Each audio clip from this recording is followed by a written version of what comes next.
I'm Lieutenant Hugo Mitchell-Heggs and I'm on HMS Alliance at the Royal Navy Submarine Museum. I'm a Marine Engineering Officer in the Royal Navy Submarine Service and more recently in the last couple of years I've been the mental health champion for the Royal Navy submarine community, so working with my team to help both families, our serving community and our veterans have better access to mental health and well-being support. Submarines caught my eye long before I joined the Navy. I saw these fantastic structures, that are packed with advanced technology, a nuclear reactor, and all the tech needed to maintain a stable breathing atmosphere for the crew, and produce drinking water, and deploy in some of the most aggressive environments on the planet. So it's like something from a science fiction novel, but it's also very real, and it was something that I wanted to be a part of. What's been the biggest challenge of your career and how did you keep moving forward? I think the biggest challenge in our line of work is probably the uncertainty. It's quite normal to unexpectedly miss birthdays and Christmases and funerals and other important life events. Just like normal people, we have people who we care about and who care about us, and not being able to communicate with them when things are difficult is obviously challenging.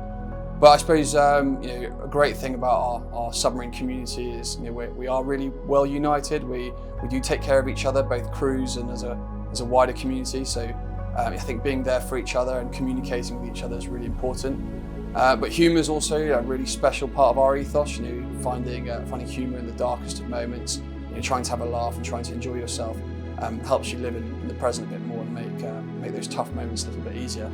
We only receive a short familygram message from our families once a week, just a short message, and we can't communicate back, which is obviously pretty challenging, not being able to tell them how we are, what we're going through.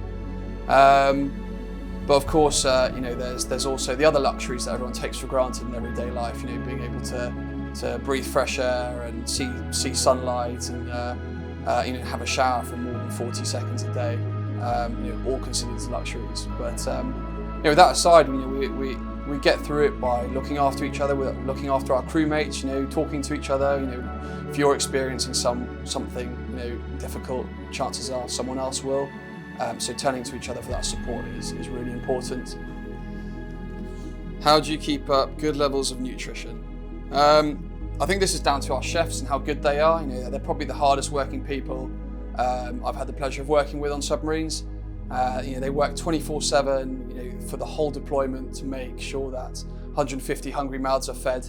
And whilst fresh food is considered a premium, they find such creative ways to make sure we have a good balanced diet. But I think our chefs also realise it's not just about nutrition; it's also about morale. So we have our themed nights, whether it's pizza, curry, or steak night on a weekend. We also have our themed nights, whether it's a Nando's night or something a little bit more exotic. What's your go-to preparation for a deployment in a submarine?